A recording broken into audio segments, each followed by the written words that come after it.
आप सभी की इच्छाओं को नमन। मुझे उम्मीद है आप सब खुश होंगे, आनंद में होंगे। आज हम बात करते हैं इच्छाओं के ऊपर, किस प्रकार से हमारी काम करती हैं, कैसे हर युग में हमारी इच्छाएं काम करती रही। सबसे पहले हम सतयुग की बात करते हैं, क्योंकि हमारे शास्त्रों के अनुसार सतयुग इस धरती पर राजा हरिश्चंद्र का जिक्र है। सतयुग के अंदर अलग अलग लोकों में लोग अलग अलग तरीके से रहते थे। जैसे राजा हरिश्चंद्र भूलोकता के चर्चे पूरी दुनिया में फैले। सत्यवादी थे, निष्ठावान थे, स्वाभिमानी थे। तो जब देवताओं को डर लगने लगा उनकी सत्यता से, तो दूसरे लोक के देव उनको उन रहन सहन से बदलने की कोशिश की और राजा हरिश्चंद्र के भूलोक पर आकर के दूसरा स्वरूप बदल करके उसकी परीक्षा लेनी शुरू की। उस परीक्षा में राजा हरिश्चंद्र को देखा गया, ये अपनी बात से पीछे तो नहीं हटेंगे। क्या ये वास्तव में सत्यवादी हैं, सत्य की बात ही करते हैं, या इनके अंदर सत्यता बसी हुई है। तो उस बात को लेकर के स्वामी विश्वामित्र, जो उनकी सत्य की उनकी इच्छा थी कि वो हमेशा सत्य बोलें, इसलिए उनका राजपाट छीन लिया गया किसी न किसी माध्यम से। उनके ऊपर एक दंड लगाया गया और उस दंड उसको वसूलने के लिए उनकी पत्नी तक को बेचना पड़ा, बेटे तक को बेचना पड़ा, खुद तक को बेचना पड़ा। और जब वो लास्ट में मरघट के ऊपर पहुंचे, जहां वो नौकरी करते थे, बेटा मर गया मरघट पर जलाने के लिए, अपनी सत्यता को नहीं छोड़ा, अपने बेटे भी वो अपने धर्म से नहीं हटे। तो ये जो बात बताती है, ये बताती है आपकी इच्छा की, उनकी इच्छा की, निष्ठा की, उनकी सत्यता की। जिस प्रकार से यह कृत हुआ सत्यता के लिए, वो अमर हो गया। दो लोगों पे, अलग अलग लोगों पे अलग अलग तरीके के लोग रहते थे। भूलोक ये प्रमाण है राजा हरिश्चंद्र इतना सत्यवादी है जो अपने परिवार को दांव पर लगा सकता है, तो वो अपने राज्य के अंदर भी सत्यता ही रखता होगा, ऐसा हम अंदाजा लगा सकते।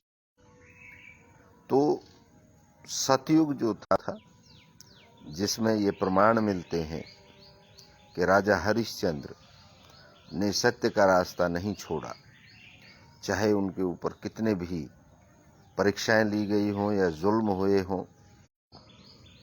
त्रेता युग में राजा दशरथ हुए।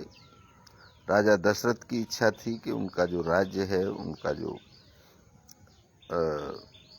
अयोध्या, वो हमेशा, और उनकी इस इच्छा को देख करके उनके घर पे स्वयं एक मर्यादा पुरुषोत्तम जो हुए रामचंद्र जी, उनका जन्म हुआ और उन्होंने मर्यादा को आगे बढ़ाया। उन्होंने मर्यादा के लिए घर को भी छोड़ा, राज को भी छोड़ा, जंगलों में रहे और जंगलों में रह करके, जंगलों में भी उसी लोक पर, वो त्रेता युग की मैं बेश बात करूं तो त्रेता युग के अंदर इसी लोक पर अधर्मी लोग रहते थे, राक्षस रहते थे, जिनको हम राक्षस भी कहते हैं, और देवता भी रहते थे।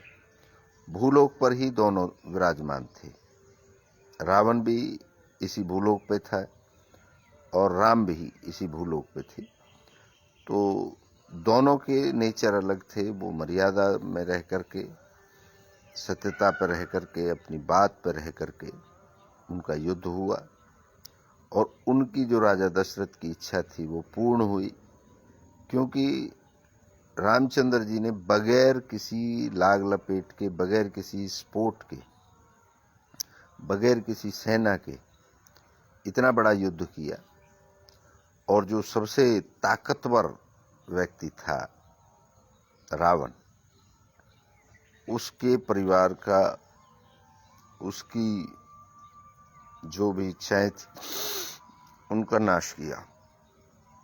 तो सत्यता और स्वाभिमान ये दर्शाता है कि अगर आप सत्य और स्वाभिमान के साथ हैं। अब रामचंद्र जी के जीवन को भी आप देख सकते हैं, कितने कष्ट आए उनके जीवन में, किस प्रकार से उनको अपनी पत्नी को भी त्यागना पड़ा, अपने राजपाट को भी त्यागना पड़ा, जंगलों में भटकना पड़ा, और उन्होंने वहीं बंदरों को और दूसरे जीवों को लेकर के युद्ध किया, लेकिन अपनी मर्यादा को नहीं छोड़ा।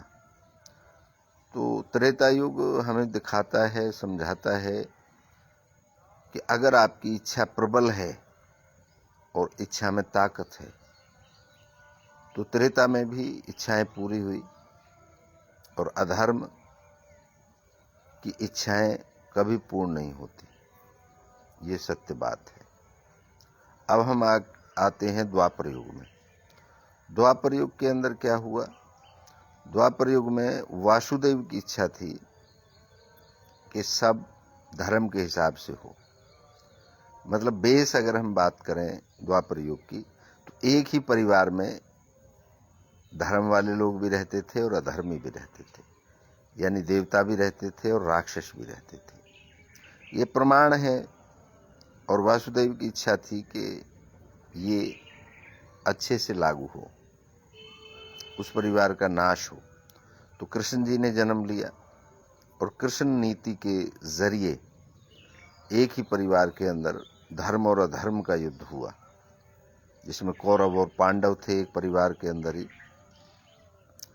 और सत्यता जीती, असत्यता हारी।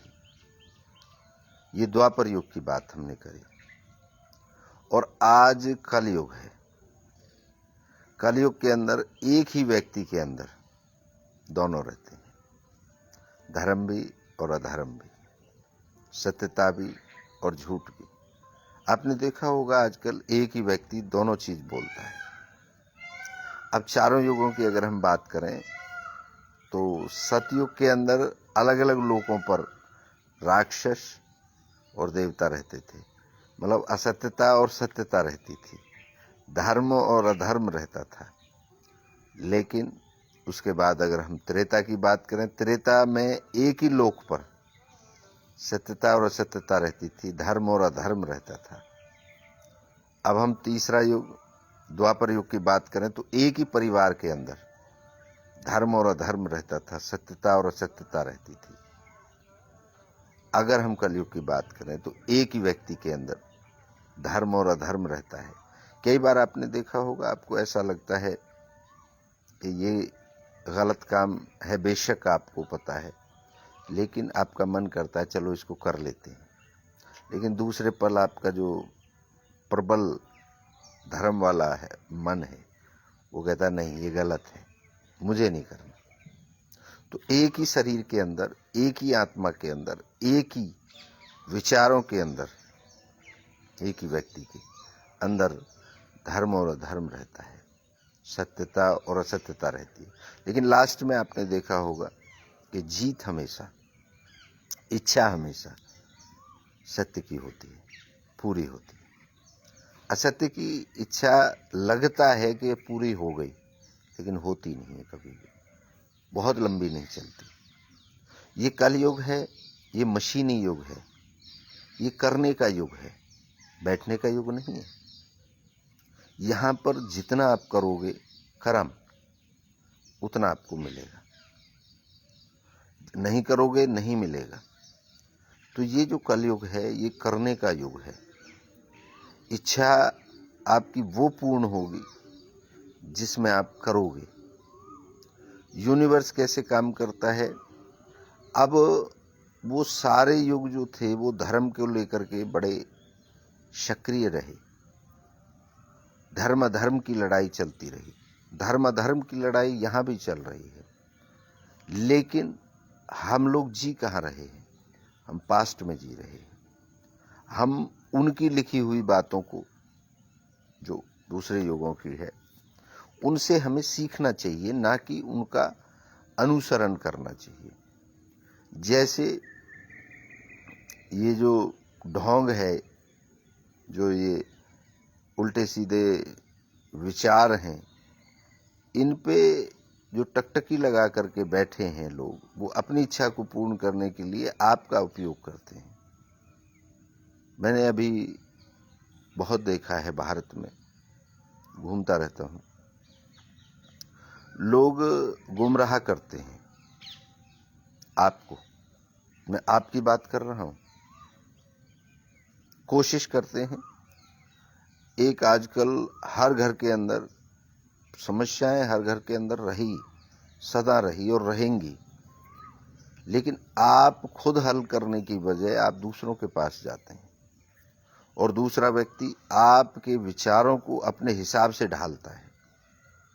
आजकल ये तंत्र विद्या का बड़ा प्रकोप है। जगह जगह लोग बैठे रहते हैं, जगह जगह लोग ठगते रहते हैं, करते रहते हैं उल्टे सीधे। किसी का इसकी नुकसान कर दो तो आपका फायदा हो जाएगा, उसका नुकसान कर दो आपका फायदा हो जाएगा, और आपसे धन का लूट भी करते हैं और विचारों को तो आपके खत्म कर ही देते हैं।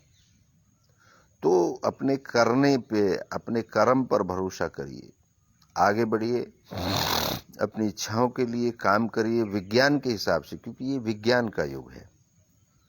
अभी भारत पाकिस्तान का युद्ध चल रहा है, आप देख रहे हैं, यहीं बैठे बैठे बटन दबा करके वहां पर नुकसान कर देते हैं।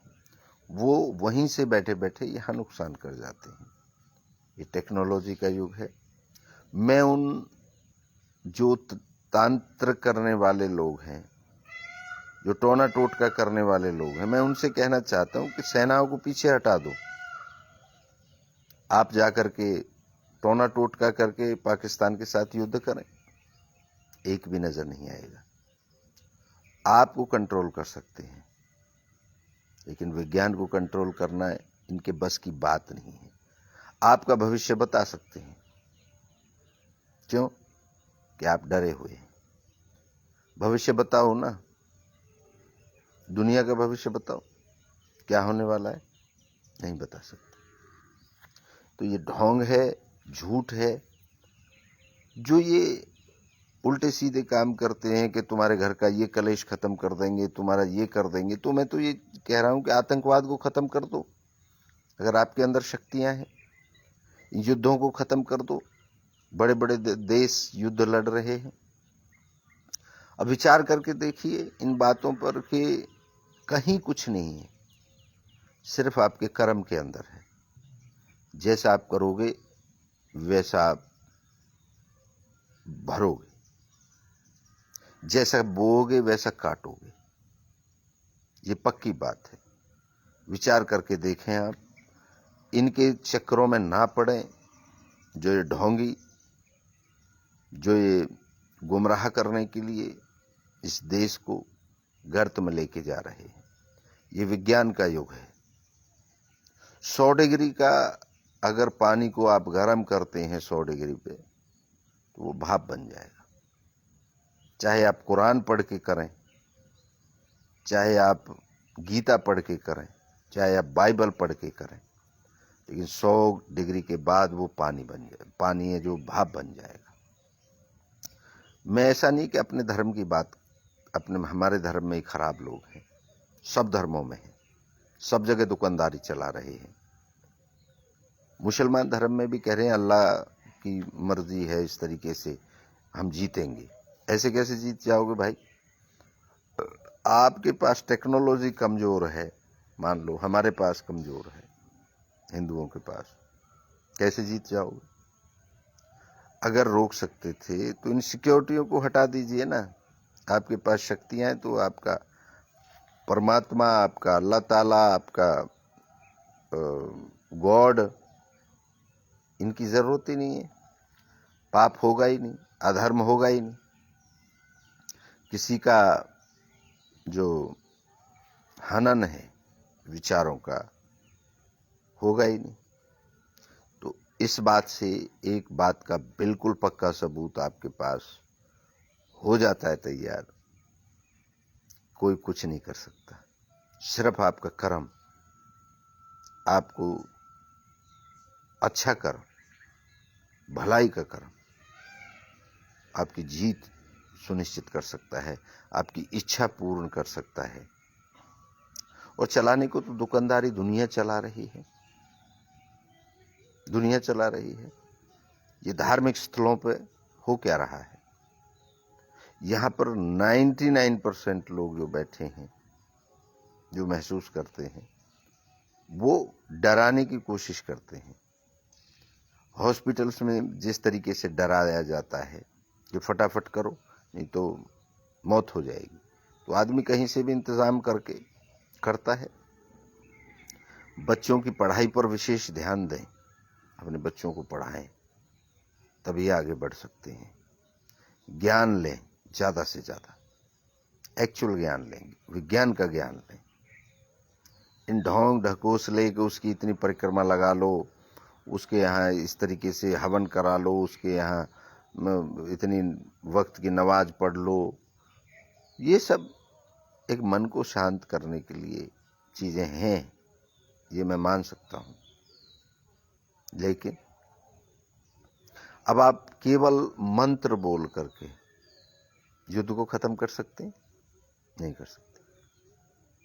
केवल आप हवन करके युद्ध को जीत सकते हैं? नहीं जीत सकते। ये होता होगा दूसरे युगों में, मैं ये नहीं कहता कि इनका असर नहीं हुआ, लेकिन आज के युग में कोई असर नहीं है, किसी भी प्रकार का असर नहीं है। मुझे नहीं पता मेरे से पहले दुनिया किस तरीके से चलती थी, इनको पता है, इनको लाखों सालों का पता है। अरे कुछ किताबें मिली हैं हमें, उन किताबों के आधार पर ही तो मैं भी चर्चा कर रहा हूं कि सतयुग हुआ, द्वापर हुआ, त्रेता हुआ। एक्चुअल में सनातन धर्म के 9 दर्शन हैं, जो अलग अलग अपने अपने तरीके से अपने अपने को ठीक कहते हैं और अपने अपने तरीके से अच्छाई के लिए, मैं फिर कह रहा हूं एक शब्द, अच्छाई के लिए लोगों का मार्गदर्शन करते हैं। अब आप किसको मानते हैं, किसको नहीं मानते? जन्म के टाइम पे सब व्यक्ति एक जैसे होते हैं, पैदा होने के बाद में धर्म बनते हैं, जातियां बनती हैं, हमें पता चलता है कि हम इस धर्म के हैं, इस जाति के हैं। सबका एक ही रास्ता है पैदा होने का, सबका एक ही तरीका है, सबका प्रोसेस एक ही है इस धरती पर आने का। लेकिन यहाँ आकर के हम अलग अलग तरीके अपना लेते हैं। कोई किसी कपड़े को पहन करके अपने धर्म की पूजा करता है, कोई किसी कपड़े को पहन करके। ये कपड़ा टेम्परेरी है, ये हमारे द्वारा बनाया गया है। तो हमारे द्वारा जो चीज़ें बनाई गई हैं वो ठीक है, हम अपना अपना काम करें, लेकिन किसी का नुकसान ना करें। हमारी इच्छाएं तभी पूर्ण होंगी जब हम अपने स्वार्थ को, तो बिल्कुल ज़रूरी है, अपने स्वार्थ में किसी का नुकसान ना हो, वो इच्छा बहुत जल्द पूर्ण होगी। किस तरीके से आपकी इच्छाएं पूर्ण होंगी? आर्ट ऑफ इच्छा पूर्ति, इस पर निरंतर, आर्ट ऑफ इच्छा पूर्ति के जरिए हम निरंतर खोज कर रहे हैं कि कैसे तय समय सीमा में आपकी इच्छाएं पूर्ण हो, कैसे तय समय सीमा में आप अपनी इच्छाओं को सिस्टमैटिक ढंग से पूरा कर सकें, क्योंकि समय तो फिक्स है। अब किसी व्यक्ति ने कह दिया कि हाँ जी, आप कि ये इच्छा पूरी हो जाएगी। कब तक हो जाएगी? उसने बोल दिया जी आप फला जगह जाइए और वहाँ इतने हवन कराइए, आपकी इच्छा पूरी हो जाएगी। उस व्यक्ति ने इतने हवन भी करा लिए, फिर भी इच्छा पूरी नहीं हुई। आज ये आपके हवन में कमी रह गई। भाई किसने बोला था कमी करो? आपसे हवन कराया, आपके हिसाब से मंत्र बोले गए, आपके हिसाब से हमने कपड़े पहने, आपके हिसाब से हमने सारे काम करे, फिर कमी किसने छोड़ दी? क्योंकि कभी भी बैसाखियों से युद्ध नहीं लड़े जाते। युद्ध लड़े जाते हैं अपनी बाजुओं की ताकत से। अगर आपके अंदर बाजुओं में ताकत नहीं है तो आप युद्ध नहीं जीत सकते। आज समय बदल गया है। बाजुओं की ताकत से मेरा मतलब है दिमागी ताकत। जहाँ फिजिकली ज़रूरत है वहाँ फिजिकली आपको ताकत चाहिए। जहाँ मेंटल की ज़रूरत है वहाँ मेंटली स्ट्रांग चाहिए, आपका मेंटली प्लान आपके अच्छे चाहिए, तब आप युद्ध जीत सकते हैं। तो आर्ट ऑफ इच्छा पूर्ति पर हम धीरे धीरे करके आपके साथ में बातें करना शुरू करेंगे, बढ़ेंगे आगे। किस प्रकार से आप इच्छाओं पे काम कर सकते हैं, परिवारों में कैसे आसानी हो जीने में, रिलेशंस को कैसे डेवलप करें, अपने व्यापार को, जहाँ पैसे को लेकर के बात है, उसको हम कैसे डेवलप कर सकते हैं, अपने जो हमारी प्रतिष्ठा है उसके लिए हम किस प्रकार से काम कर सकते हैं, पैसा कमाने को लेकर किस प्रकार काम कर सकते हैं, प्रतिष्ठा, मान सम्मान। अब इसके बहुत से छोटे छोटे काम हैं, जैसे मेरे रिलेशन मेरे घर में कैसे हैं, मेरे रिश्तेदारों से कैसे हैं, मेरे सोशल रिलेशन कैसे हैं। तो ये रिश्तों को लेकर के भी हम एक सीरीज़ शुरू करेंगे कि रिश्ते कहाँ कहाँ बिगड़ रहे हैं और उनको कैसे सुधारा जा सकता है छोटे छोटे प्रयासों से। क्योंकि महात्मा बुद्ध ने एक बात कही थी कि हम सारे ढोंगों को छोड़ दें, हम पूरी दुनिया की चिंता को भी छोड़ दें, केवल हम अपनी चिंता करनी जिस दिन शुरू कर देंगे, हर व्यक्ति अपना अच्छा बनना शुरू कर देगा। व्यक्ति, हम दुनिया को ठीक करते हैं लेकिन खुद ठीक नहीं होते। दुनिया को समझाते हैं कि ऐसे चलो ऐसे करो, लेकिन खुद नहीं चलते। जिस दिन हम खुद करना शुरू कर देंगे, और महात्मा बुद्ध ने धीरे धीरे करके 3 चीज़ों पर ध्यान दिया, 3 चीज़ों को सत्य बताया। वो 3 दुख हैं जिनको हम कैसे ख़त्म कर सकते हैं, उस पर उन्होंने बहुत काम किया। जन्म का दुख बहुत पीड़ादायक होता है, उस दुख को हम किस प्रकार से कम कर सकते हैं उस पर ध्यान दिया। मरण दुख, मृत्यु का बहुत बड़ा दुख होता है।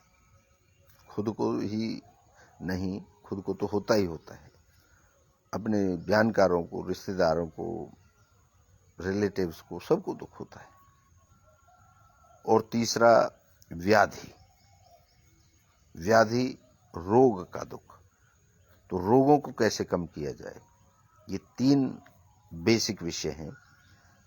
बाकी मुझे नहीं लगता कि बाकी पे बहुत ज़्यादा ध्यान देने की ज़रूरत है। तो ये 3 इच्छाएं महत्वपूर्ण हैं, इन पे काम करना चाहिए हमें। अब हमें अपने जीवन को चलाने के लिए पैसे की ज़रूरत है,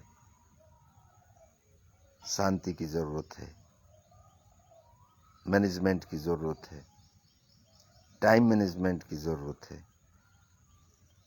तो इस तरीके से एक एक चीज़ों को अगर हम ध्यान से देखेंगे, समझेंगे, तो मुझे लगता है कि हमारा जीवन का जो रास्ता है वो कुछ आसान होगा। और आसानी के लिए हम जी रहे हैं। अब हम मान लो मुझे बम्बई जाना है, तो पैदल क्यों नहीं जाते?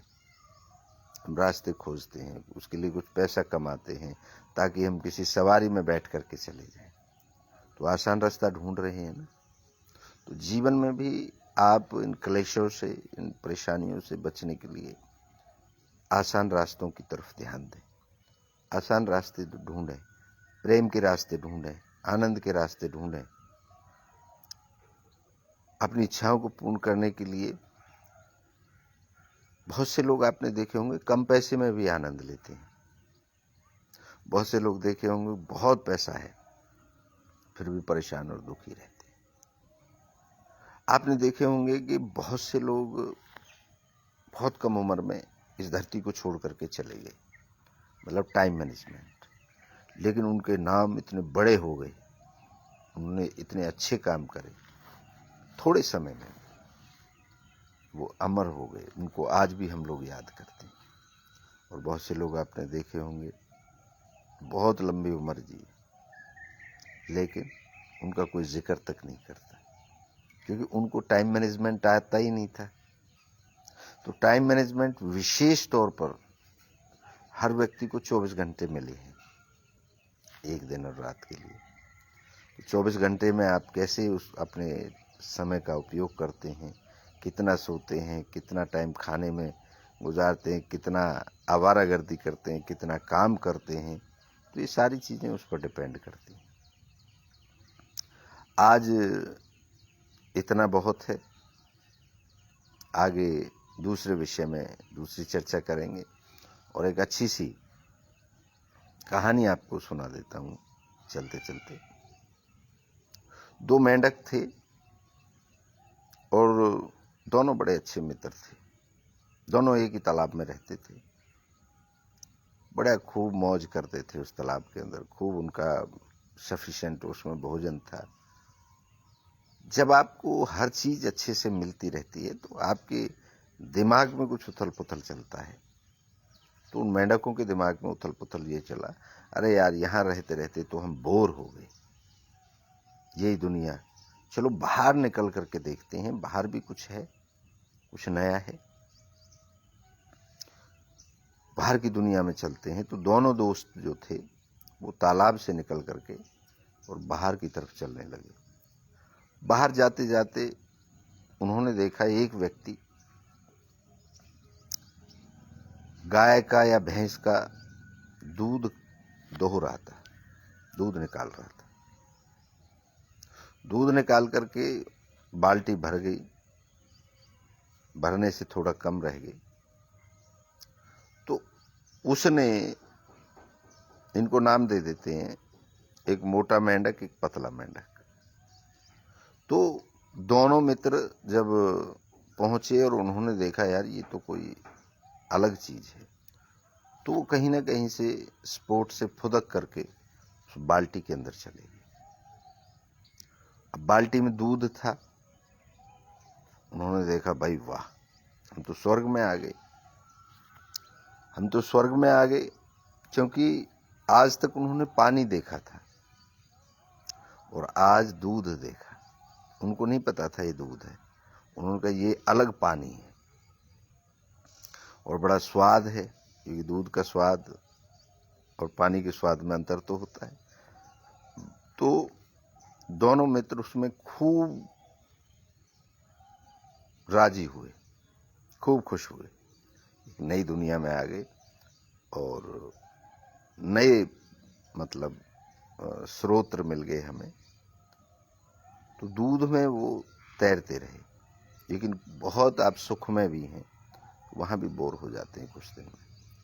तो पहले तो खूब अच्छा लगा, खूब उन्होंने अटकेलियाँ करी, खूब खेले, लेकिन कुछ देर के बाद उन्हें याद आने लगी कि नहीं भाई, अब यहाँ से चलते हैं, अपने घर चलें। हमारा घर वो तालाब है, ये हो गया बस। जैसे शाम को आप खूब ऑफिस में खूब मन लगता है आपका, खूब काम करते हैं, खूब वहाँ फैसिलिटी मिलती हैं, लेकिन अल्टीमेटली जब शाम हो जाती है तो आपको लगता है कि मुझे अपने घर चलना चाहिए। चाहे कितना ही अच्छा माहौल है वहाँ का, चाहे आप किसी क्लब में भी गए हैं, चाहे आप मैं खाने में भी गए हैं, चाहे आप मंदिर में भी गए हैं, लेकिन कुछ देर के बाद आपको मन करता है, घंटे, 2 घंटे, 4 घंटे, 6 घंटे, दिन, 2 दिन, 10 दिन, 20 दिन, 50 दिन, महीने, 2 महीने, साल, लेकिन फिर आपका मन करता है कि आपको अपने घर चलना चाहिए। वैसे ही उनको लगा कि अब हमें घर चलना चाहिए, लेकिन अब दूध में आपको पता है चिकनाहट होता है। वो अब निकलना चाहते थे वहां से, लेकिन निकल नहीं पा रहे थे। तो जो मोटा वाला मेंढक था वो थकने लग गया। वो पतला वाला से बोला कि भैया मैं तो अब थक रहा हूं और मुझे लगता है अब मैं मरूंगा। तो वो बोला नहीं नहीं, हिम्मत रखो, चाहे तो कोई आ ही जाए हमें निकालने के लिए, चाहे कोई व्यवस्था बन जाए, ये बाल्टी लुढ़क जाए। उन्होंने लुढ़काने का भी प्रयास किया, लेकिन वो सब हुआ नहीं। अल्टीमेटली वो उसका हौसला बढ़ाता रहा, लेकिन वो अंदर से टूटता गया, थकता गया और डूब करके मर गया। अब उसको बड़ा दर्द हुआ, वो पतला वाला जो मेंढक था, कि मेरा मित्र मर गया, लेकिन उसने हिम्मत नहीं हारी। वो तैरता रहा, तैरता रहा, तैरता रहा। उसे विश्वास था कि मैं निकलूंगा इसमें से, बचूंगा मैं। जिस दिन आपका विश्वास खत्म हो जाता है उस दिन आप खत्म हो जाते हैं। उसे विश्वास था। तो आपने देखा होगा कि दूध में बार बार चलने से, हिलाने से मक्खन ऊपर आने लगता है, और वही हुआ। वो काफी लंबे उसमें दौड़े थे, भागे थे, खेले थे, तो एक मोटी परत उस दूध के अंदर जमने लगी, और कुछ देर के बाद पतला जो मेंढक था वो उससे निकल गया। उस मोटी परत पे सपोर्ट से। ऐसे ही हमारे जीवन में है, हम प्रयास छोड़ देते हैं, थक जाते हैं, लेकिन हमें प्रयास छोड़ना नहीं चाहिए। प्रयास निरंतर करते रहना चाहिए, और एक दिन हमारी इच्छा, जिस इच्छा को लेकर के हम काम कर रहे हैं, वो जरूर पूर्ण होगी। इन्हीं शब्दों के साथ और इसी कहानी के साथ मैं भी आपसे विदा लेता हूँ, और आप हमेशा खुश रहें, आपकी हर इच्छा पूर्ण हो, और अपनी इच्छाओं के लिए आप निरंतर कार्य करते रहें, ऐसा मैं आपसे आशीर्वाद देता हूँ। आशीर्वाद समझें तो, और विचार करने के लिए भी छोड़ता हूँ और राय देता हूँ। मैं आपको विचार करने के लिए कहता हूँ कि इन बातों पर विचार करें, और कहीं खराब बात है तो मुझे जरूर बताएं। आप सभी की इच्छाओं को पुनः नमन करता हूँ। आप सबकी जय हो।